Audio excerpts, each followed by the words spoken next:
finally going to get over to talk about I don't want to say it's recent phenomenon, but like it's a phenomenon which this gentleman has brought the hot take to the fore. Eugbrandstrat on Instagram here. Eugbrandstrat discusses in what is a viral video of the phenomena of soft clubbing and coffee raves. And again, this comes credit directly from Eugbrandstrat. I've written here for audio listeners, a mere other way of having fun or something far more sinister. In the viral clip, Eugbrandstrat discusses what has become more and more popular in recent months, which is coffee raves, aka soft clubbing. The sensation has started in cities such as London and New York and has begun to spread into popularity. Eugbrandstrat mentions, however, that this could be an example of how frozen our culture is, or, as Mark Fisher wrote, the slow cancellation of our culture, or an everlasting present. And I'm going to play it, and I'm going to have the volume on, and in that time, I'm going to run to the toilet. So, Dave, you need to keep everyone entertained. You'll be fine. You'll be fine. Wait, you need to talk too? Yeah. Okay, wait. Let's both go at the same time, and we'll play it, and we'll quickly run back for everyone. So we'll have to watch it again then. No, we'll do it. Don't worry. I think this is like a minute long. Can you do it in a minute? All right. Everyone's going to have to just deal with no one for a bit. All right. 3, 2, 1, go. Clubbing and coffee shop raves are a late capitalist psy-op. Today I want to talk about soft clubbing and the cultural ice age. I saw a particularly depressing cultural artifact earlier this week, TikTok's Songs of the Summer. Lo and behold, Hold My Hand is #1.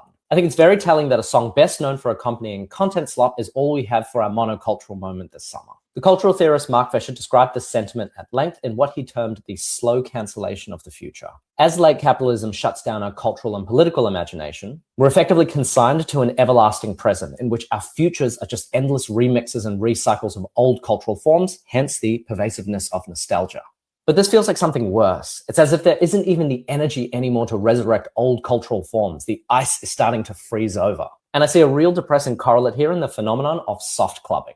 Generally, I try not to be too judgmental of people having fun, but I do detect something quite sinister in this. Club culture at its best is subversive. It's anti-efficiency. It's where misfits gather in liminal spaces to embrace freedom, abandon, and the possibility of becoming both wholly oneself or someone else. Soft clubbing feels like the exact opposite. It's a sun-drenched performance of self-optimization.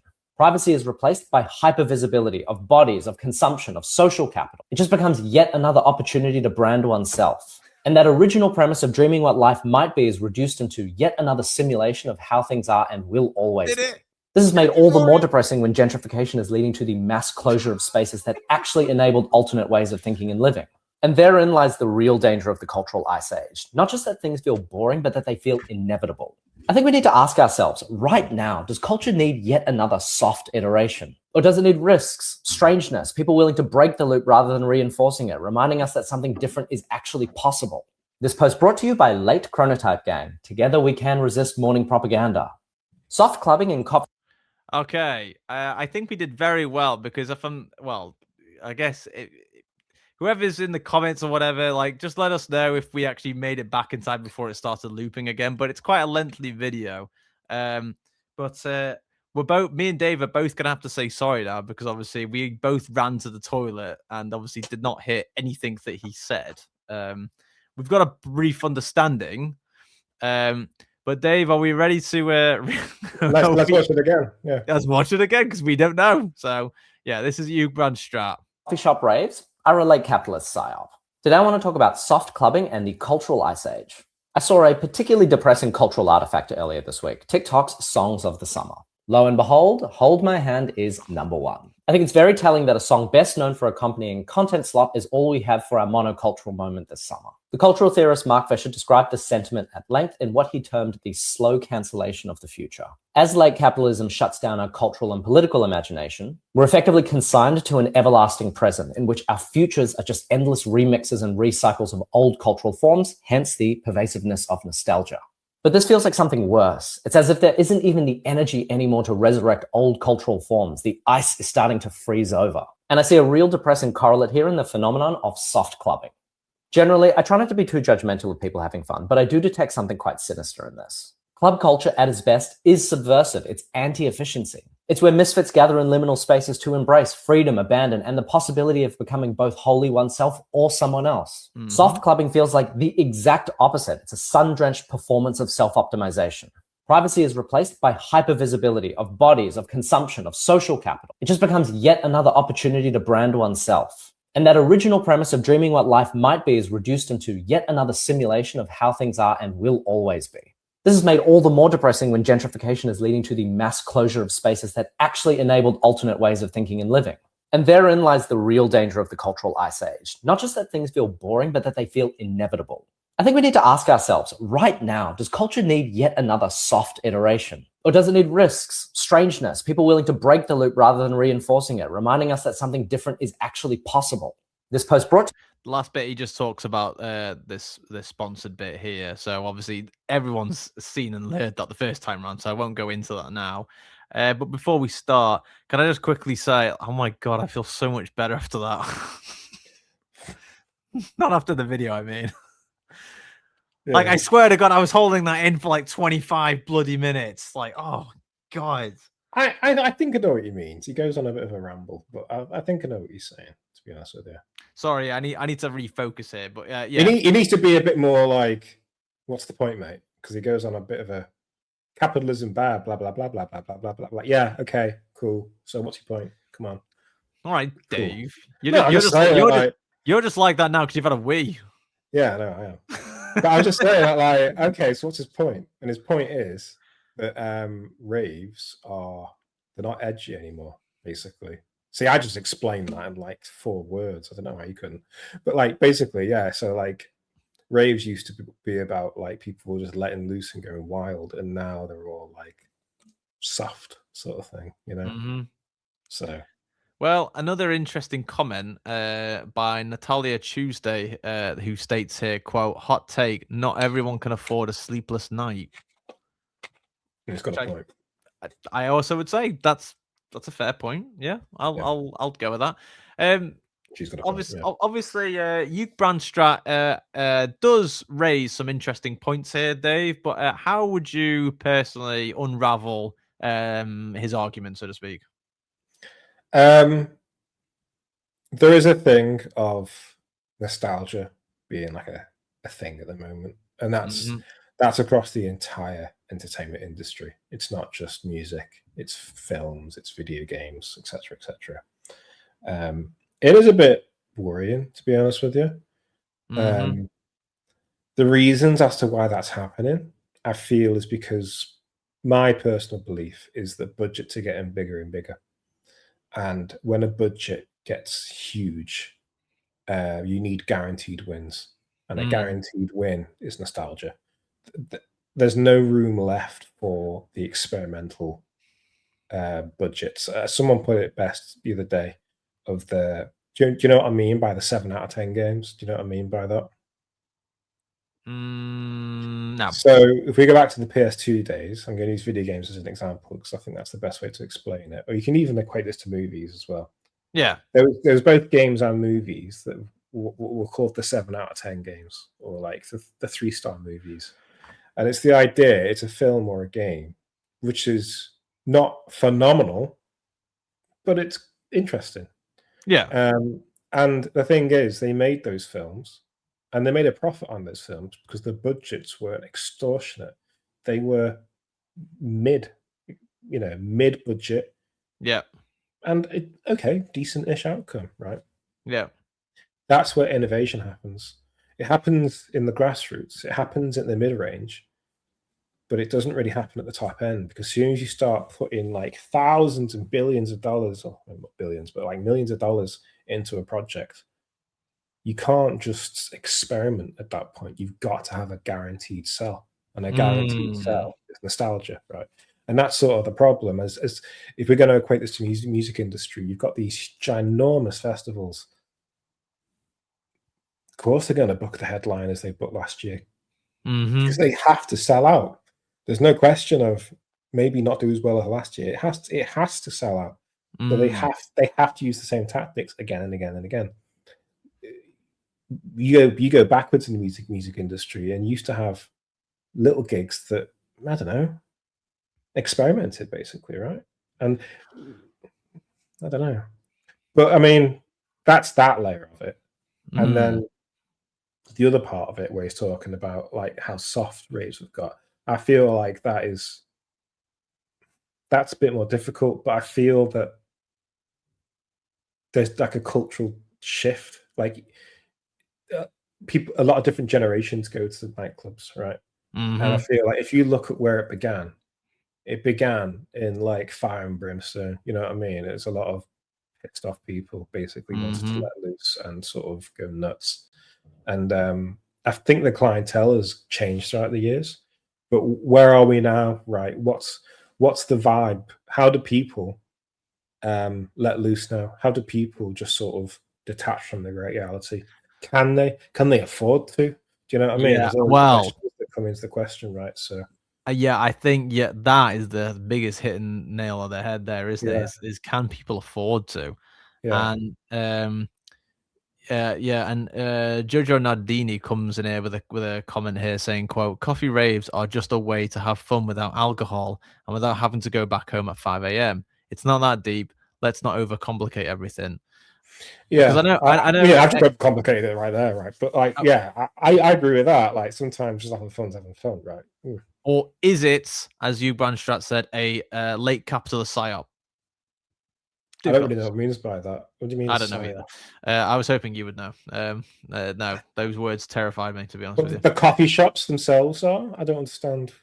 What is the psy-op? Well, maybe Eugbrandstrat can come back with us. But hey, Eugbrandstrat, if you ever come across this podcast, fear not. We are not. We are not. Yeah. No, wait. We're not shitting on you. It's just it's a very interesting topic. But yes, of course, you can by all means come back to us with a comment should you wish. And my goodness, Rubes _OV_Lud comes here with a comment here saying, quote, good take, old fart here who lived through the 80s and 90s and still takes an interest in these things. I debated this with a friend recently who thought it was a good thing that young people are concerned about health and wellness and have access to much better resources than we did as kids. Hold your horses.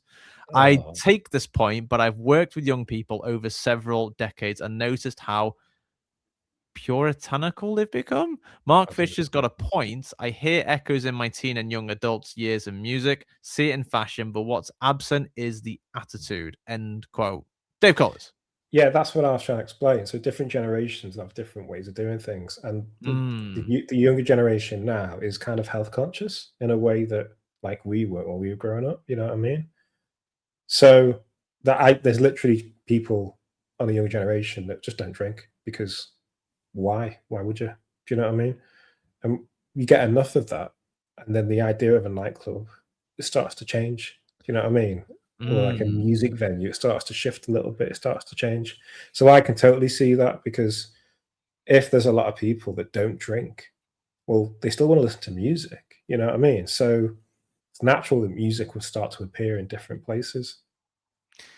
Yeah, I guess, and I think if rather than drawing into the psychology and theory behind some of these things, in a general sense, soft clubbing or coffee raves or what have you, are we saying don't go to them because you're part of the system? You're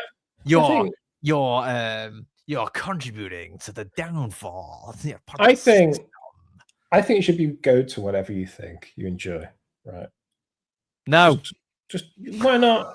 They're not harming anyone. They can just do what they want. You can analyze this all day long and say, you know, why is clubbing changed, and you know, why is it so edgy back in the day and now it isn't, and why has everything got so, you know, different? But hell, man, like people will just do what people do, and what they're going to change their mind because I tell them no, don't do it. Like, yeah.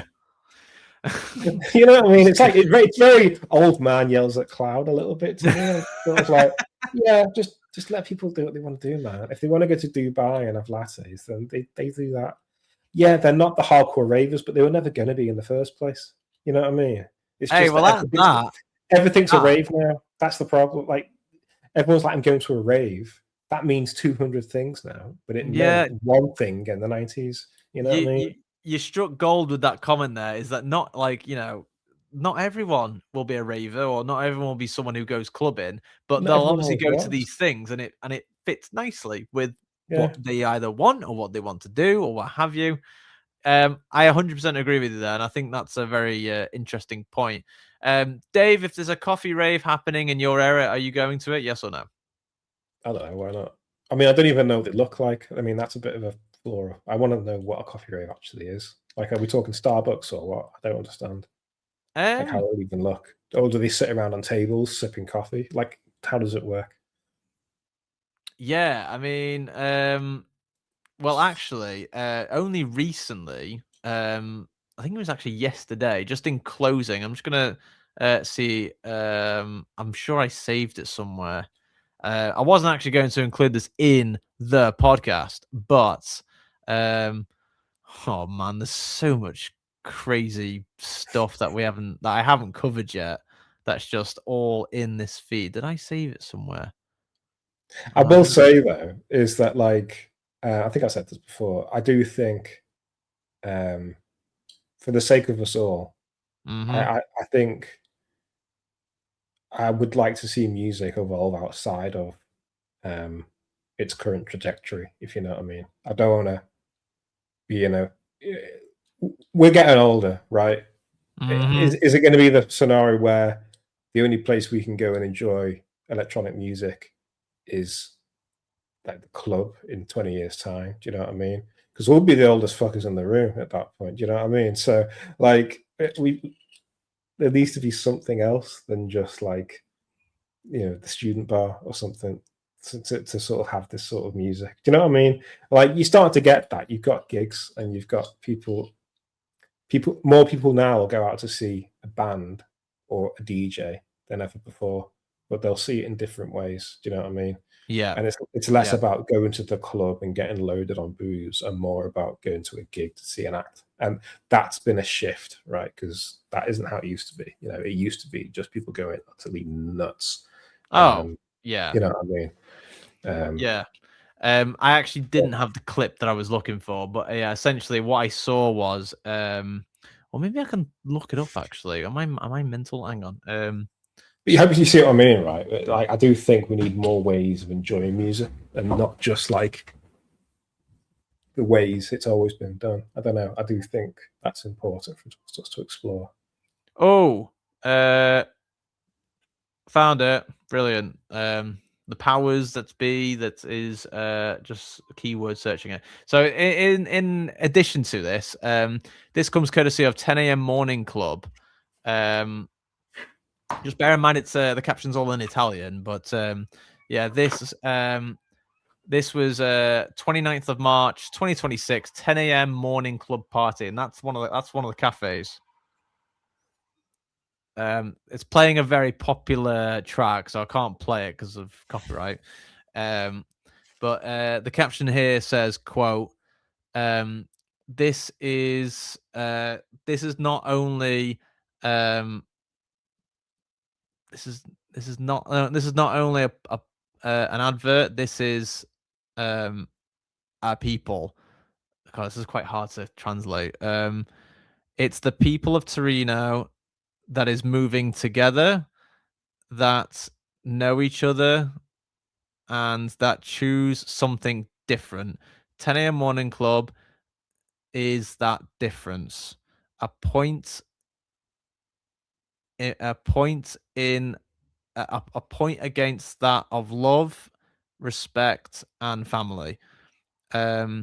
People that dance, that raise their hands, that This reminds me of a little bit. Is like, for some reason, have you seen those raves you can go to, for like families and stuff? Yeah, Me and Dan actually went to one. Did you? Morning Glory, it was called, in London. It was really good. Right. But it just goes to show, like, there's more ways to do this than just like, let's get absolutely shit faced at 1 a.m. in the morning type of thing. Like, there's different ways to enjoy this music than just that. And looking at that, I see a lot of people that are buzzing and happy, and I don't see anything wrong with that. That's pretty cool. Or is that late capitalist psy-op? Again, I don't really know what you mean by that, because they're all choosing to be there. They all seem happy. Yeah. Well, that was just that's a key word I've literally nicked from Eugbrandstrat, because I think it sounds excellent. just to throw the statement at you, just to try and throw you off. But I mean, yeah, I mean, the only thing I can like relate to is like the idea that what this is used to came from something kind of special, kind of underground, right? It came from the clubs of the 90s sort of thing, where they were a subculture, they were escape, and now they've become normalized, right? And I understand that perspective, right? It has become normalized, but I like to feel that now we've got more choice on how the music's experienced, instead of just saying this little subculture's just for us. Do you know what I mean? Now it's almost like feeling like now it's for everyone, sort of thing. Absolutely. I don't know. It depends on what your opinion of that is. Some people say that's ruining the industry, but in a weird sort of way, I feel like it's expanding it at the same time. I'd agree with you. Like, it is in the sense of expanding the industry, because obviously, you couldn't go to a coffee pie before. Well, maybe you could. I don't know, but it was something that wasn't really spoken about, or you ever really saw. But I mean, even here, the point of view here, a Sunday morning at the Central Market Torino, and hey, I mean, that's a lot of people that want to go to a party on a Sunday morning as well. And actually, I think it's incredible that you see two people down here like drinking wine by the looks of things. But obviously, I'm assuming it's sort of missing the point. But yeah, wild. But yeah, what can I say? And even says here, quote, a collective energy that unites generations, that puts together kids, youths, and adults. A new mode. Yeah, this is why I say it reminds me of that. Yeah, it reminds me of like this sort of communal sort of, but it breaks down the natural age groups. So like family sort of event type of thing. Yeah, I would say so. We could definitely say, in closing, change of faces. We're all right with it. And if you do want a on the face of it, it looks pretty cool. But like I said, it does sort of put into question what the clubs look like in 20 to 30 years time, because are we going to lose the nightclub as a concept? Well, this is you know what I mean? Yeah, this is that's the other side of the argument. Yeah, which I totally respect. Right, it's already on life support in the idea of the underground nightclub, and so if you start to make it for everyone, do you start to lose the essence of what it actually is, at its core? Yeah, and if everyone's partying in the coffee shop, are they not partying in the club? But that's I don't know. Yeah, that is where we will leave it, folks, because we've only got a few seconds left. But oh wow, yeah, sorry. Shit.